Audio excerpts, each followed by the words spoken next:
This morning, we continue in our study of spiritual success or distress. We are in section number 4. This is lesson number 1. Section number 4, lesson number 1. The object of this lesson is to establish a perspective of the servant's use of generosity, being those in essence who we are serving. I heard a little voice back there, Miss Linda. You'll never guess who that might be. Good morning, sir. How are you? Yes, I tell you what. We'll get Miss Linda going back that direction here pretty quick.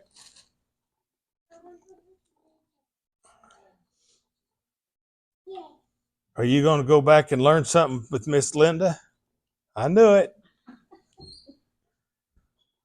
Oh, gracious. There they go. Linda, I want to see you jump like that. No. On second thought, let's not do that. I'd have to deal with it later. Oh, I tell you what, that young man right there is quite a treasure, I'm telling you. I don't care what Grandma says. We are in, as I noted earlier, our section number 4, lesson 1. And hopefully I got the right second page on there. I messed up. That was all my computer's fault. You know, that's my story and I'm sticking to it, but I think we got it correct this time. It notes here in the headings of this lesson, it says in the Old Testament, it asks who was Israel. And it notes the question can be answered correctly in many different ways. Now, if you'll look with me in Genesis chapter 12, beginning in verse 1, Genesis chapter 12, verse 1, it notes that they were the nation of descendants of God's promise. And that was the promise to Abram or Abraham in Genesis chapter 12, beginning there in verse 1. It says, "Now the Lord said to Abram, go forth from your country for your relatives and from your father's house to the land which I show you. And I will make you a great nation, and I will bless you and make your name great, and so you shall be a blessing. And I will bless those who bless you, and the ones who curse you I will curse. And in you all the families of the earth will be blessed." In essence, the children of Israel are the descendants of Jacob's 12 sons. They were the people that God rescued from Egyptian bondage. These were the people that were chosen to bring forth through their lineage the Messiah, our Lord Jesus Christ, to bring grace and salvation to the world, both in the past and in the future. The next heading notes, regardless of what correct answer the question receives, one truth must be the foundation of each answer. Through God's promise and grace in the Bible, Israelites are God's people. Now, again, as we note from the Exodus out of Egypt to the acquiring of the law of Moses up until the cross, they were a group of people that was set forth for a specific mission, which they fulfilled in Christ Jesus at the cross. We'll also note that God promised Abraham that his descendants would become that nation. If you'll look with me in the book of Deuteronomy, let's look over at the book of Deuteronomy. And we're going to go down to chapter 7. and begin there about verse 6. And I encourage you to always go back and read the context of all these passages that we read these short excerpts from. In Deuteronomy chapter 7, starting there in verse 6, it says, "For you are a holy people to God, to the Lord your God.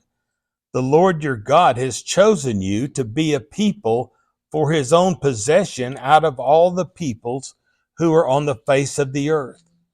And the Lord did not set his love on you, nor choose you because you were more in number than any other peoples, for you were the fewest of all peoples.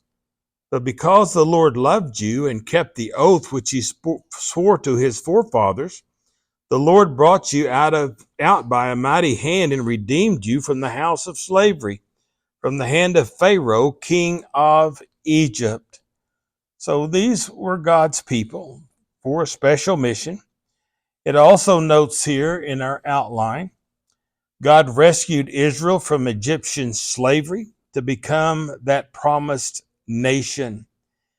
And if we back up there in Deuteronomy to chapter 6, Deuteronomy chapter 6, dropping down to verse 10,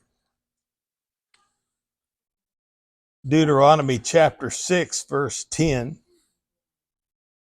it says, "Then it shall come about when the Lord your God brings you into the land which he swore to your fathers, Abraham, Isaac, and Jacob to give you, great and splendid cities which you did not build, and houses full of all good things which you did not fill, and hewn cisterns which you did not dig, vineyards and olive trees which you did not plant, and you eat and are satisfied.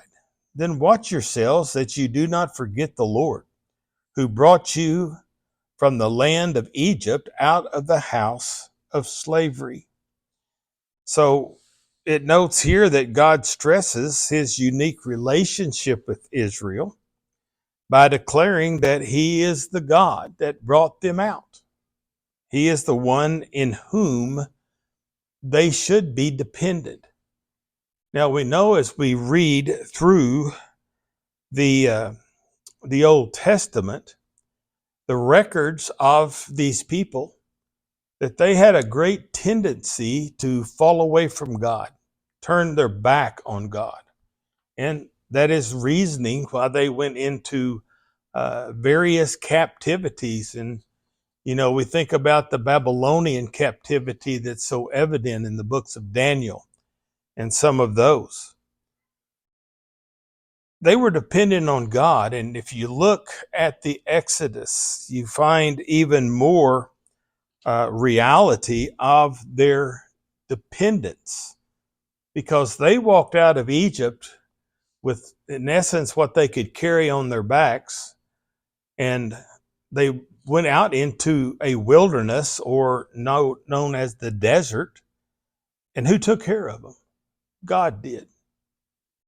They were to learn dependency on God. And as Christians, we too need to remember that without Christ, we have no salvation. Without Christ Jesus, there's no hope. We just live in this world. And we too need to be dependent on God. And that's one of the key factors in this lesson. In our next heading, it says God frequently reminded Israel that they were totally dependent on him. God did not want one generation to forget or ignore that dependence. But it's real easy when things are good, when we have plenty to eat, when we have the things that we need and desire, that we start thinking that we're more dependent on ourselves. And truly, we have to be dependent upon ourselves, but we're also dependent upon God, because from where does all things come? All things come from God.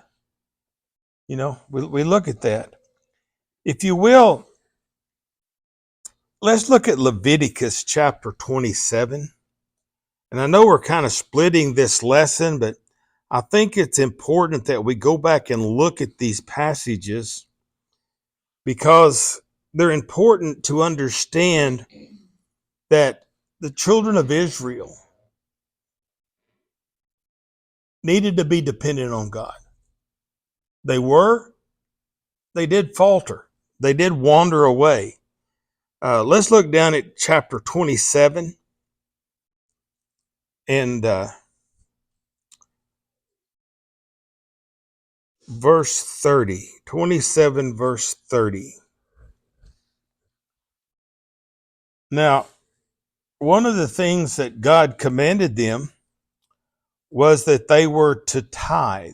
Now, that's a whole lesson in itself. Whenever we think about uh, the tithe that was set up for the children of Israel, and that it was for the children of Israel. It wasn't for the rest of time.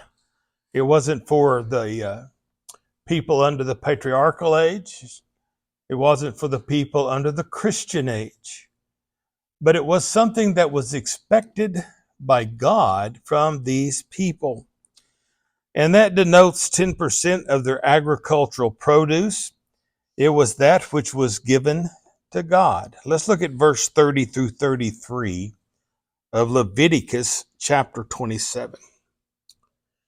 It says, "Thus all the tithe of the land, of the seed of the land, or of the fruit of the tree, is the Lord's. It is holy to the Lord. If therefore a man wishes to redeem part of his tithe, he shall add to it 1/5 of it. For every 10 parts of herd or flock, whatever passes under the rod, the 10th one shall be holy to the Lord. He is not to be concerned whether it is good or bad, nor shall he exchange it. For if he does exchange it, then both it and the substitute shall become holy and shall not be redeemed. These are the commandments which the Lord commanded Moses for the sons of Israel at Mount Sinai." Well, whatever an individual had, whether it be the seed of the land, the fruit of the tree, whether it be part of his flock, 10th of that belonged to God. And it was to be set aside many times for special purposes, for the glorification of God. So, reliance upon God. In addition, in Exodus chapter 13, now I'm not going to read all of Exodus chapter 13 here because it goes from verse 1 down to verse 16. But if we go to Exodus chapter 13,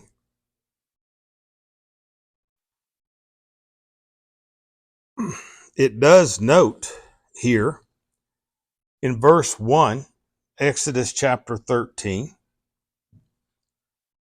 "Then the Lord spoke to Moses, saying, Sanctify to me every firstborn, the first offspring of every womb among the sons of Israel, both man and beast, it belongs to me." So the firstborn would be that one which would belong to God. And we understand that whether it be a son or it be one of your, well, it notes here in verse 13, donkeys, lambs, uh, they belong to God. And they were those that were sanctified toward God. I'll encourage you to look at all of that. In our next heading, it says, in addition, the first gathering of each new crop were to be given to God. And again, we go over to Deuteronomy chapter 26. Deuteronomy chapter 26. We'll start there in verse 1, talking about the offering of the first fruits. Deuteronomy chapter 26, starting there in verse 1. It says, "Then it shall be when you enter the land which the Lord your God gives you as an inheritance, and you possess it and live in it, that you shall take some of the first of all the produce of the ground which you bring in from your land, that the Lord your God gives you, and it shall put in and you shall put it in a basket and go to the place where the Lord your God chooses to establish his name.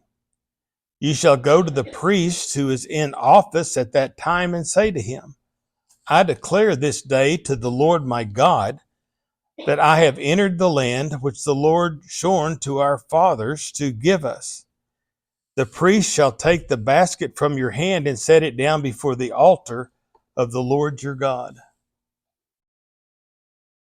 That'd be kind of like, the first picking of black-eyed peas, I guess. I hope everybody had your black-eyed peas the other day. Linda and I, we were blessed and we ate our black-eyed peas. And some of those others that are Linda's grandchildren, they eat them black-eyed peas, Well, y'all are in trouble. It's going to be a bad year for y'all. So, but the thing is that where did they get those black-eyed? Where do we get black-eyed peas from?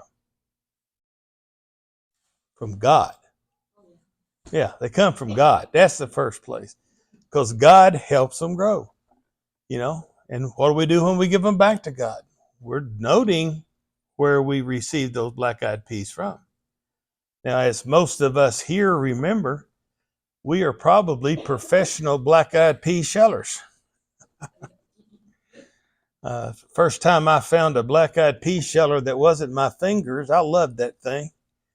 And there was a sweet dear sister that had one, and she'd loan it to me ever so often, about once a year. So we were thankful for that. So remembering where things come from, they come from God. It also says, in addition, a part of each harvest was to be left for the poor as a perpetual reminder of Israel's past slavery. And that takes us back to Leviticus chapter 19 and verse 9. Leviticus 19 and verse 9. These are the sundry laws that we find over in Leviticus. It says, "Now when you reap the harvest of your land, you shall not reap to the very corners of your field, nor shall you gather the gleaning of the harvest, nor shall you glean your vineyard, nor shall you gather the fallen fruit of your vineyard. You shall leave them for the needy and for the stranger. I am the Lord your God." Those that were of need would have those blessings of the corners of the field, of the fallen fruit in the vineyard. They could freely go in and gather that. That don't sound right, does it?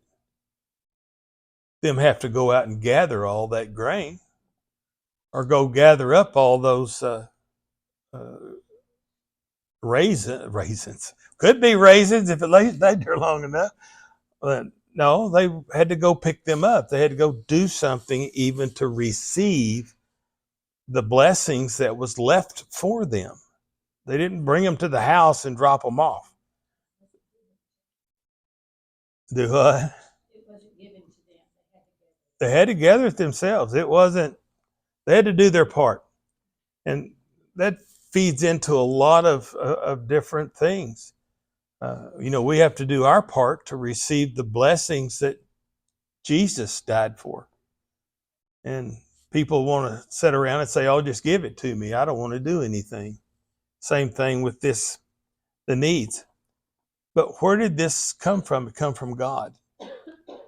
And they were dependent on God. The needy that received this blessing, they were those that were dependent on the farmer leaving that blessing that he had received from God. So we could do the same as bless people that are needy, but they have to do their part also. They have to, in essence, come pick it up.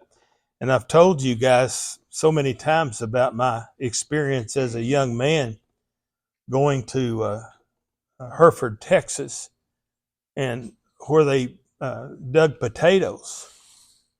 And, all the potatoes that were not the right size, they were too big or too little, would fall out of the digger. And they just opened the fields. Whoever wanted them could have them. And we like potatoes, so we'd literally go and get a pickup load of potatoes. I remember trudging through them old fields, picking up taters, and it fed us all winter. We were thankful for that. Continuing in our outline, it says, in addition to these acts of generosity were the laws of the seventh year. And it notes here in Exodus 23, beginning down in verse 10, the sacrificial system, the major feast festival days, and required all men to attend. Let's begin by looking at Exodus 23, if we may. Exodus chapter 23. And we'll drop down to verse 10.